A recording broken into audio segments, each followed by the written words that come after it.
بسم اللہ الرحمن الرحیم۔ حضرت انس بن مالک انصاری رحمۃ اللہ علیہ خادم رسول روایت کرتے ہیں کہ رسول صلی اللہ علیہ وسلم نے فرمایا، اللہ تعالیٰ بندے کی توبہ سے کہیں اس سے بھی بڑھ کر خوش ہوتے ہیں جتنا وہ آدمی کہ جس نے بیابان میں اپنے اونٹ کو گم شدہ ہونے کے بعد پا لیا ہو۔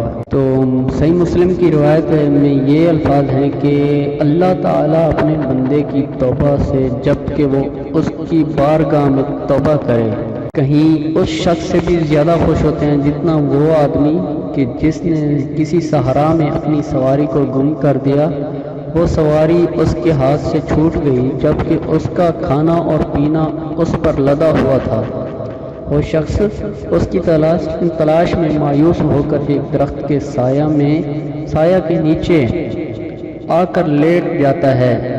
اسی دوران وہ سواری اس کے پاس آ کر کھڑی ہوئی اور وہ اس کی نکیل کو تھام کر انتہائی خوشی میں یوں کہہ اٹھتا ہے، اللہم انت عبدی وانا ربک، کہ اے اللہ تو میرا بندہ میں تیرا رب ہوں۔ گویا کہ خوشی کے جوش میں وہ غلطی کر گیا۔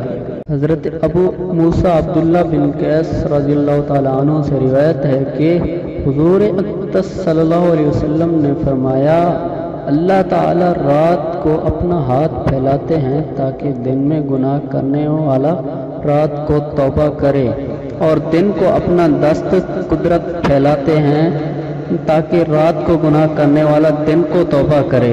یہ معافی کا سلسلہ یوں ہی چلتا رہے گا یہاں تک کہ قرب و قیامت مغرب سے سورج طلوع ہو۔